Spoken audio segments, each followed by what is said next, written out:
So yan guys, maglilinis kami ng aming damo kasi medyo malalaki na. So every 3 months kasi yan, mayroon ditong fiction. So ngayon, every 2 weeks naglilinis kami para hindi masyado siyang lumalaki. Kasi lumalaki talaga yan guys. Kasi inuulan na, tapos init, tapos yung lalaki. Kita namin ng long mower. Yan lang naman yun dito uso eh. Pero sa atin, lang yan eh. Tawag ito. Kasi rito guys, talagang gagamit ka ng machine. Matindi rito sa New Zealand. So, kailangan mo gamitin palagi ng ganyan. Pero mas maganda rin kasi mas maano yung trabaho, mabilis. So, siyempre, tsaga-tsaga talaga dahil hindi naman natin kayang i-afford ng ganyan sa Pinas. Yung may pera lang, yun lang kaya. Katulad natin, dyan sa Pinas, wala ay tsaga-tsaga tayo sa ganyan guys. Pero, yan nga guys, may kita nyo yan. Kita mo yung tinatulak-tulak ko lang yan. Dahil may gulong naman yan. Guys, may kita nyo na yan. Yung, tawag nyo yan. Grabe na ko dyan, push-push. Kasi malalaki na yung dulo ng damo dunes. Yan, talagang para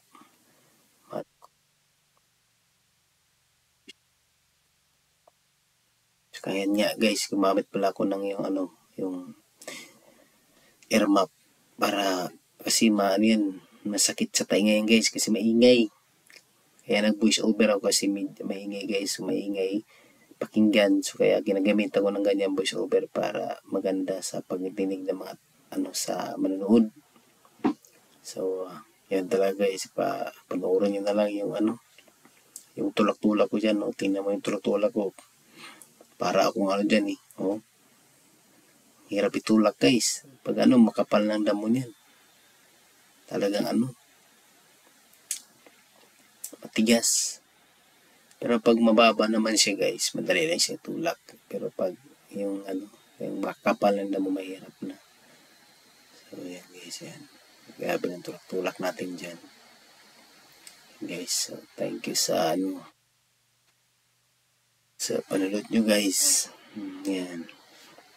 Yan. Medyo mahangin yung panahon na yan. Kasi yung time namin na mapaglinis.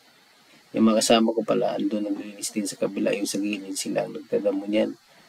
Kaso nga, hindi ko sila na video dahil ako lang nakano din sa video na to. Kaya, yan guys. Yan. Palapit lang lumabas. Tampuloy. Yan, lumabas na siya, guys. Yan, labas siya ulit. Tulak-tulak naman siya ulit. Tinutulak naman niya. Hala, sige, magpagod ka dyan. Tulak na naman siya, guys. Yan. Tulak lang, guys. Yan.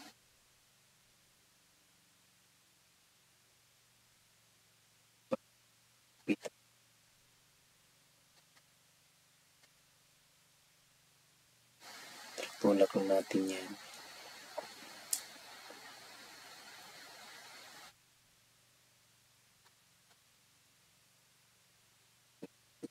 Tulak ko lang. Tapos pag dinaanan niya, yan dinaanan niya na ganda tingnan na. Putol talaga. Ang ganda nga eh, no?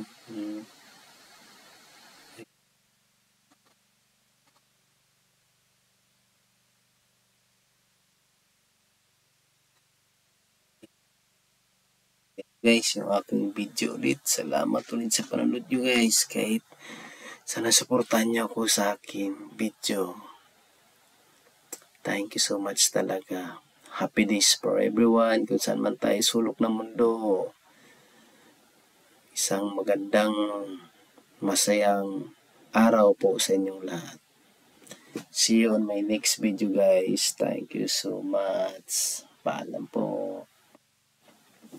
Please subscribe to my channel and likes and share guys ulit sa aking channel. Thank you talaga. Supportan ninyo.